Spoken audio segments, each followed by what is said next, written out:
مشاهدي العربية، أهلا بكم في هذه المقابلة الحصرية والخاصة مع الرئيس الأمريكي باراك أوباما والتي تأتيكم من البيت الأبيض.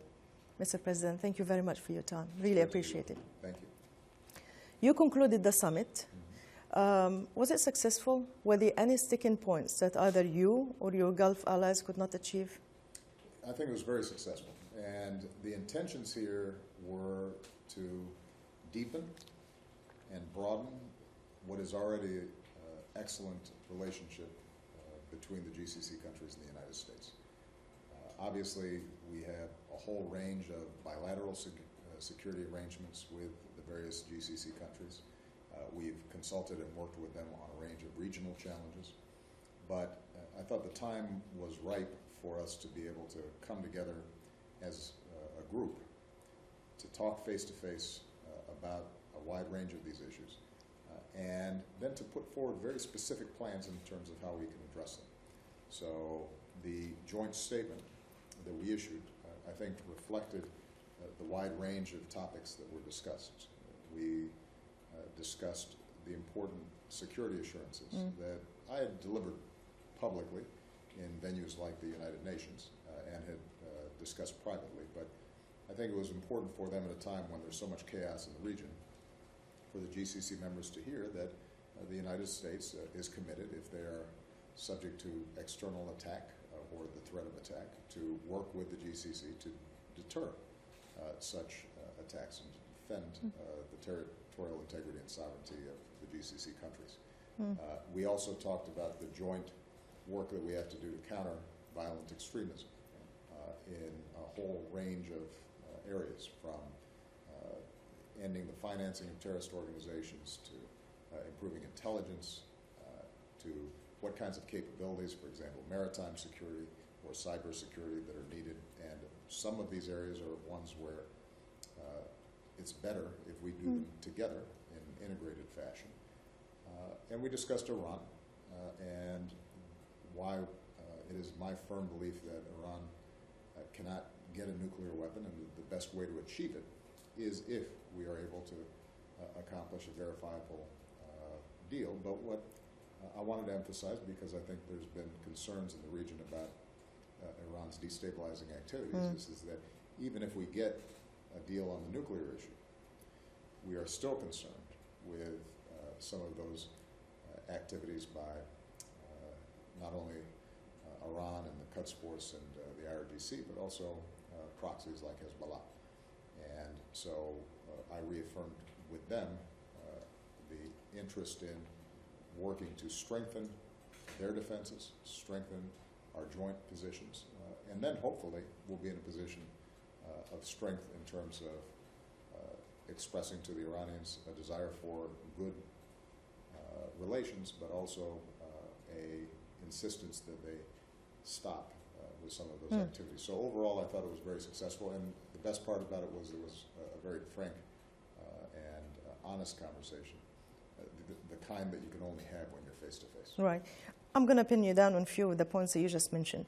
When you said that you're willing to use military power to protect your ally, what does that mean? I mean, what are you going to do? Look, I think that we've seen in the past what happened in Kuwait when Saddam Hussein invaded. I think it is U.S. policy that in the Gulf, because of the wide range of interests and the deep friendship and security relations that we have with those countries, that if there was an external threat, our military would be working with the GCC and hopefully a broad range of other international actors to prevent that kind of violation of the basic norms of international behavior. I think that there are concerns among some of the GCC members in how do we deal with not the traditional conventional threats, but asymmetric threats, terrorist activity, or the financing of violent activities in various countries' borders. And part of the point that I've made to them is that those kinds of asymmetric threats are best dealt with through increasing capacity of training special forces, improving the interdiction of arms flowing in,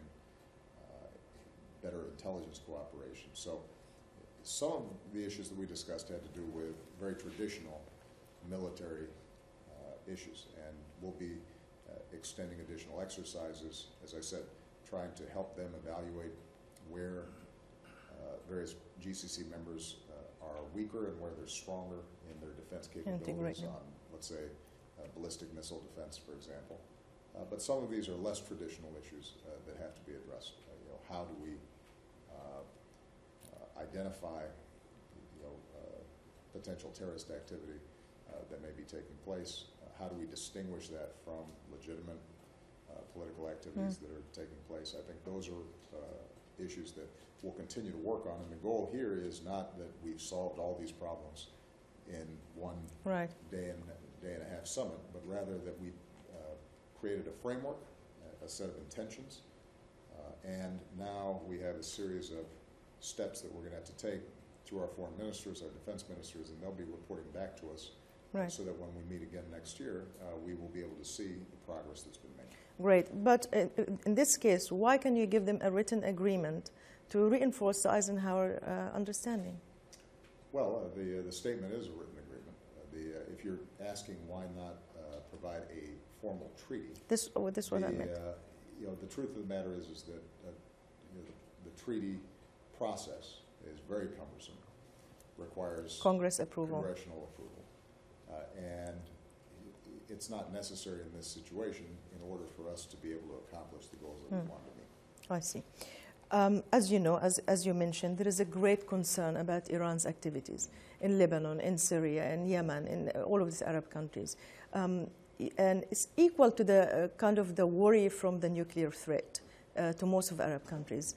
Yet this security arrangement that you have talked about does not address this, does it? Well, actually it does, in the sense that when we talk about the need for us to have joint capabilities to address destabilizing activities and conflicts in the region, some of those are directly related to the concerns surrounding Iran.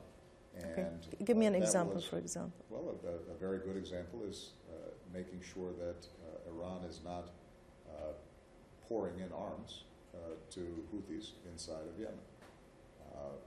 Obviously, there's a long history of political instability inside of Yemen, and the Houthis have their own indigenous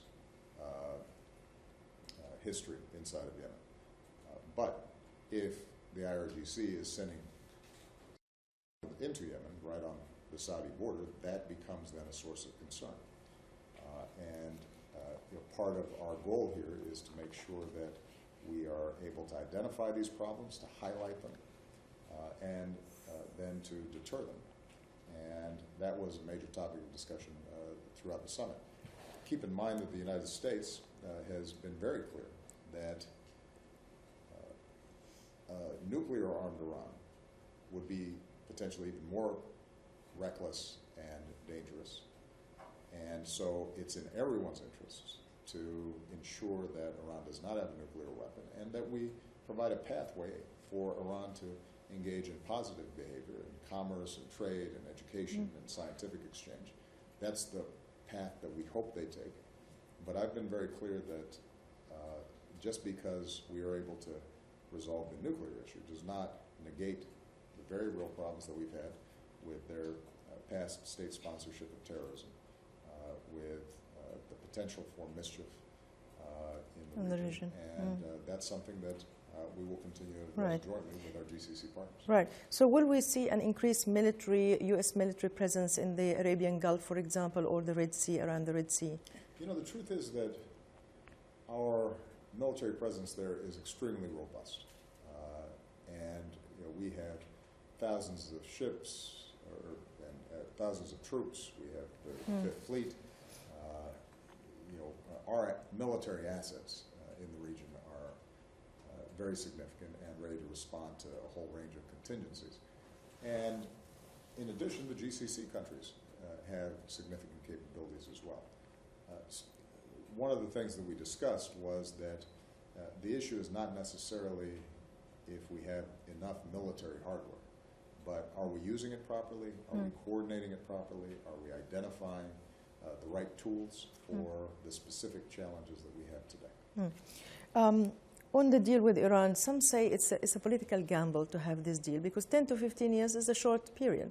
And if they're going to use this money from the sanction relief to embetter the life of the Iranian people, it's kind of a wishful strategy. How do you respond to that? Well, no, I don't think it's a wishful strategy. The sanctions that we've imposed have been a brutal no, but I mean the money that they're going to have on Iran. So when they receive money, they're going to have to do things just to shore up their economy, which has collapsed drastically during the course of my administration and the international sanctions that we've imposed. So what is true is that we cannot simply trust the Iranians to abide by a deal. It has to be verifiable. And so part of what we did during the summit was to lay out the unprecedented steps to verify and inspect and monitor nuclear activity inside of Iran.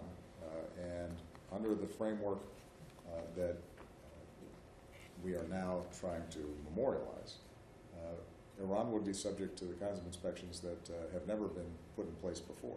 So we are confident that we can cut off the 4 pathways to Iran getting a nuclear weapon. And that verification process doesn't extend simply 10 years or 15 years. It extends for a very, very long period of time. The first phase, for 10 years, they would be severely restricted in their activities around any kind of nuclear power. In the subsequent decade, they would still be under the inspections regime that we are discussing, but they would be able to do more around peaceful nuclear power. And so they would have to essentially re-earn the trust of the international community around these issues. The alternative is to not have any idea what's taking place inside of Iran. And that, I think, is a much more dangerous situation for everyone in the region. Right. Let me ask you this. Often you talk about Iran with admiration, and you always praise the Iranian people, but somehow it's perceived in the region that you're putting down the Sunni Arabs, that somehow you link them to extremists. And I just want you to correct this if this is the case, because that's the impression. Yeah, I think that would be a mistaken impression, so AlArabiya is going to have to do a better job delivering my message. Our closest friends in the region are the Gulf countries, and that relationship dates back for decades now. And when I have spoken directly to the Iranian people, essentially what I've said to them is, you have the opportunity to restore traditions that would allow you to be a full-fledged and admired member of the international community. I want to encourage that. But I have been extraordinarily critical of the Iranian regime's ideology and the approach that they've taken to international affairs, as well as how they've dealt with their own people. So what is true, and this was a topic of discussion, is that given the extraordinary history of the Gulf countries and the culture and the fact that, for example, the Kingdom of Saudi Arabia is the guardian of and the foundation stone for so much in the Muslim tradition and Muslim heritage, including, of course, Mecca and Medina, that we do have to work together to make sure that youth in not just Gulf countries, but places like Iraq, Syria, Yemen, that they feel a sense of opportunity, and that we are not allowing them to be recruited into organizations like Daesh and previously Al-Qaeda that lead to a dead end. And that is as significant a danger as any that are faced by the GCC countries. If that continues, then that can end up being a cancer that eats away at the great nation states and traditions inside of the Gulf. And I think we have to be honest about that, and I've had very straightforward conversations about that. This is something that all the GCC members agree which is why part of our emphasis during the summit was not just weapons and strategies. It was also how do we encourage entrepreneurship through things Right. like the Global Entrepreneurship Forum that we've initiated. How do we use social media so that we are reaching young people with a positive message that is as effective and as rapid as the use that ISIL is making of social media, that Daesh is making of social media. So these are also part of the cooperation that we Sure. want to try to bring about over the coming years. Talking of young leadership, you met with Crown Prince Mohammed bin Nayef and the Deputy Crown Prince Mohammed bin Salman here. What's your assessment of the young leadership in Saudi Arabia? And also you met the king himself. You know, this is a new transition in the kingdom. Well, obviously, we have extraordinary respect for His Majesty and his leadership. I had a great relationship with King Abdullah, who is deeply missed.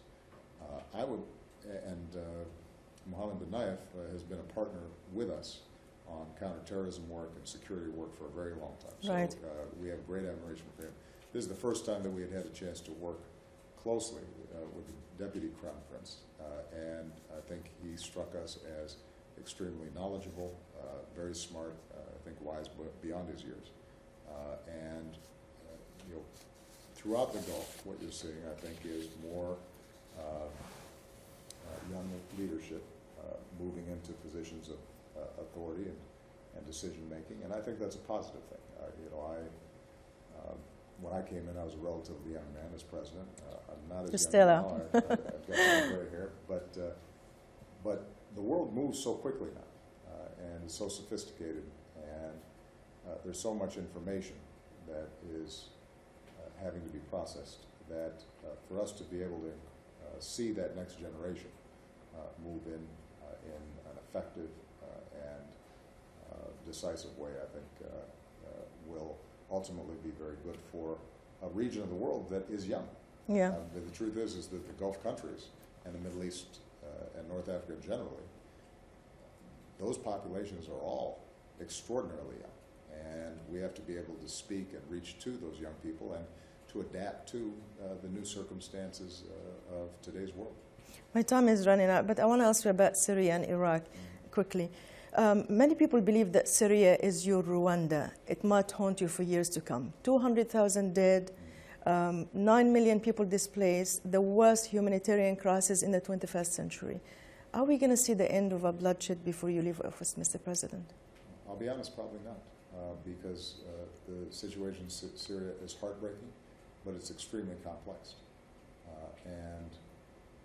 I am haunted by the hardships and the deaths. It's something I take very seriously. But when the analogy is used of Rwanda, it presumes that some sort of swift U.S. intervention would have prevented these problems. You have a civil war in a country that arises out of long-standing grievances. It wasn't something that was triggered by the United States. It wasn't something that could have been stopped by the United States. One of the things that I've said in this summit, and I was very blunt, is that all too often, I think, in the Middle East region, people attribute everything to the United States. True. There are conspiracy theories everywhere. True. If something wrong happens, well, it must be the United States. But they look up to you as for leadership. If something, if we did something, then why did the United States meddle in our affairs? If we don't do something, then, well, why isn't the United States doing something? I think that's a common theme, and I was very frank with the GCC leaders. I said, look, we're partners. We can do these things together. But the United States ultimately can only work through Arab countries who are also working on their own behalf to deal with these issues. And, part of our goal here is to build capacity. This is why in Iraq, for example, I have been fully prepared to support a legitimate, constitutionally appropriate Iraqi government But what I've said is we will work through the Iraqi government and the Iraqi military, and we will support them. And in Syria, our efforts have to be as part of a broader international coalition, and ultimately a military solution is not going to be the solution. If the United States simply sent in troops into Syria, our military is very effective, and for a short period of time, we potentially could come down on the side of the opposition against Assad. But in terms of governance, in terms of keeping the peace, in terms of working through some of the sectarian issues that have plagued that country as well as the region for such a long time, those would still be there. And so, we're prepared to work not just with the GCC, but with countries like Turkey, which have a very powerful military, are right on the border. They've got 2 million people who they have very generously, I think, accepted from Syria. But ultimately, it makes more sense for us to work with them rather than unilaterally in order to resolve what is a very serious humanitarian issue. Sure, but forgive me, Mr. President, when people rise and they demand their rights, they look up to the United States. They don't look to any other country. And especially after President Assad used chemical weapons, people felt they've been let down. The civil war did not start from day one. They felt that you could have done something in the beginning, and you didn't. But if you look at the history of the process, essentially what they're arguing is that we should have invaded Syria and overthrown the Syrian regime, which, by the way, would be a violation of international law. And undoubtedly, we would then be criticized for that as well. And so what I think we have tried to do is to be very clear about principles, what we believe in. With respect to the chemical weapons issue, my principle was that chemical weapons should not be used. People may criticize us for not having launched missiles against Assad after chemical weapons had been used, but keep in mind why we didn't. We didn't because they got rid of the chemical weapons. And that, in fact, was very important. It didn't solve barrel bombs. It didn't solve the incredible hardships that all the Syrian people are going through. But to solve those larger problems, that requires the kind of international work in which we are obviously a very significant part and a very significant partner. And my Secretary of State, John Kerry, has been tireless in trying to arrive at a diplomatic solution to this problem. But part of the problem we also have is that on the other side, inside of Syria, we have extremists who may be opposed to Assad, but are also deeply opposed to the United States, are deeply opposed to the GCC countries, are interested in establishing a very destructive order, and have engaged in the same kinds of brutality and violence that we don't want to see deeply entrenched. So these are difficult times. These are difficult challenges. What I'm optimistic about is that the GCC countries represent stability and also, I think, an awareness of the need for us to be able to move together and create the framework so that young people, instead of being attracted to violence or not being able to go to school or being victims in the crossfire of civil war, are able to live peacefully. And I think they also understand the need for us to move beyond the sectarianism that is being fanned by extremists who just want power and use that as an excuse. One last question. I was told it's over. You were the second president I'm interviewing was leaving office without realizing the vision of a Palestinian state. You had serious efforts in the first and second administration, yet we reached a dead end. Why? Who's responsible for that?